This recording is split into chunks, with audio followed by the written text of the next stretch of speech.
I've been putting this off for way too long. I put mulch down a couple years ago and it's seen better days. Today I'm going to figure out how to cut a clean, live edge by hand and remulch the front of the house. Hey, I'm Jeremy. I figure things out around the house so that you don't have to start from scratch. Alright, let's get into it. So let me walk you around and show you what I'm working with. Some of these beds still have old mulch from a couple years ago.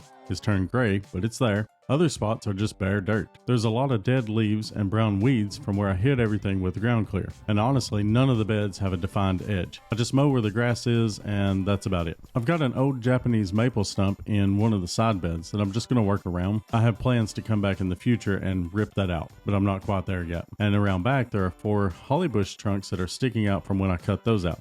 I need to rip those out as well before I can do anything back there. So for now, I'm just focusing on the front and the side of the house. So yeah, it needs work. So here's the plan. I'm going to clean out the beds, cut a fresh edge on everything out front that isn't already bordered by the sidewalk, and then lay down red mulch. A couple of the beds in the front of the house run from the house all the way down to the sidewalk, so those don't need an edge. The sidewalk is the edge.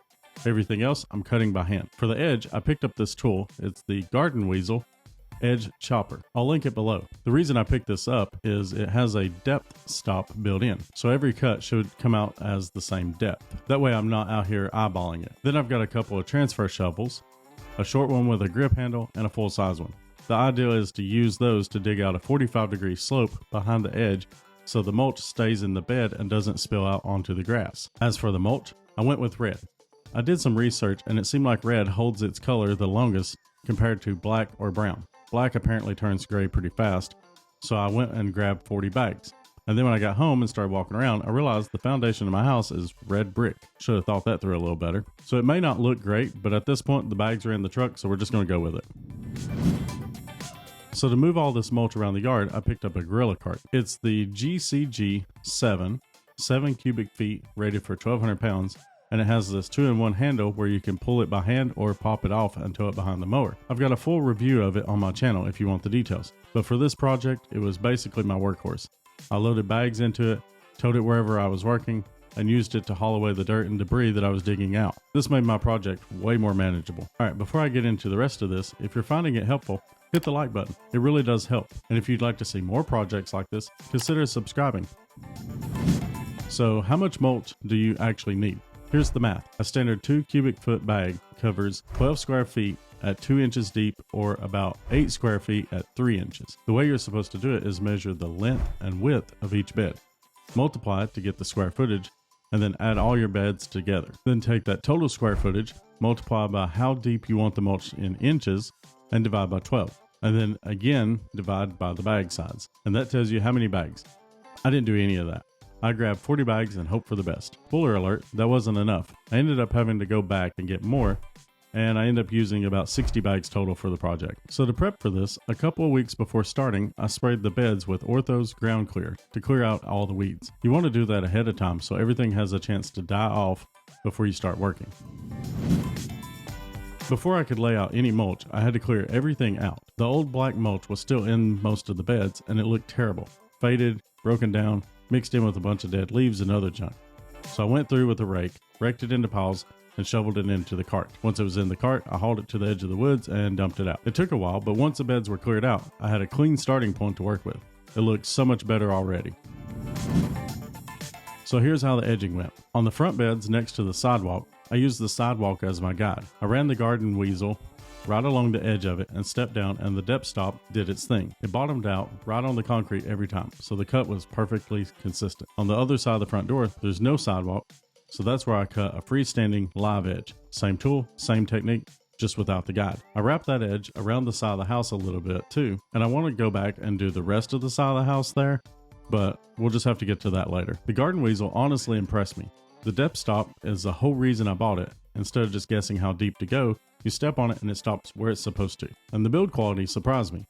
I wasn't just slicing straight down, I was prying dirt loose and breaking it up. I kept thinking I was going to bend the handle or shaft or the blade, but nothing happened. The thing held up really well. After the cut, I went back with the transfer shovels and dug out a 45-degree slope along the edge. I just kind of eyeballed it. It's close. The idea is the slope keeps the mulch from spilling out onto the grass. That part worked. It was way more labor intensive than I expected. My yard is full of like fist-sized rocks, and I just kept hitting them. And in some spots, I ran into roots from the trees and bushes, which was worse than the rocks, because you can't just rip those out. So in a few areas, the slope isn't as clean as I wanted, but it's good enough. One thing to watch out for, my cable and fiber lines are buried at about an inch or two underground. They're supposed to be a lot deeper than that, but whoever installed them didn't do a great job. So I had a rough idea of where they were, and I knew to be careful in that area. I did end up finding them, which was good. I didn't cut them. Just something to be aware of if you're edging near where your utilities are coming in. And then around the mailbox, someone had put plastic edging in there at some point, and it was completely buried. We couldn't just pull it out, so I had to dig around it and work it loose before I could even start edging in that area. That was its own little project. Once the beds were prepped and edged, the mulching part was pretty straightforward. I loaded bags into the gorilla cart, wheeled them over to wherever I was working, and just dumped them out.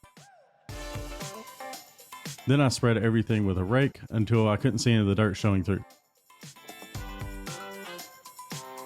Along the edges, I just kept the mulch sitting a little bit below where the grass line was, not flush with it. I don't know if that's the right way to do it, but it felt right. It keeps the mulch from spilling over onto the grass, and it makes the edge stand out a little bit more. So how did it turn out? Honestly, better than expected. I was really worried about the red mulch against the red brick, and it's not as bad as I thought it would be. I had someone else take a look, and they were not a fan, but they said they didn't like red mulch in general. It seems like red mulch is kind of a controversial choice no matter what. The edges came out clean, the bed looked 100 times better than it did, and overall, I'm pretty happy with it. If I did this again, I think the main thing I would change is just giving myself more time. I thought this was going to be a weekend project, and it turned into 3 days just to do the front of the house. Also, I wish I had trimmed back the bushes before I started.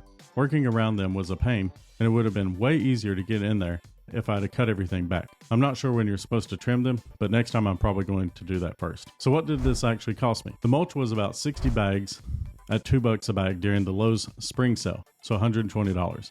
Outside the sale, it would be like $3 or $4 a bag. I'm not entirely sure. The garden weasel was $50. One of the transfer shovels was $20, and the gorilla cart was $200. So my total was $390. Your mulch cost is going to depend on how much area you need to cover, and if you already own a cart and a shovel. The only thing you'd really need is the mulch and an edger. That's it for this one. Prepping, edging, and mulching from start to finish. If you want to see the gorilla cart I used to haul everything around, I've got a full review of it right here. Drop a comment and let me know which color of mulch you went with. I'm curious if I'm the only one getting judged for going red. If you want to see other projects like this, subscribe. Now you know. Go do more yourself.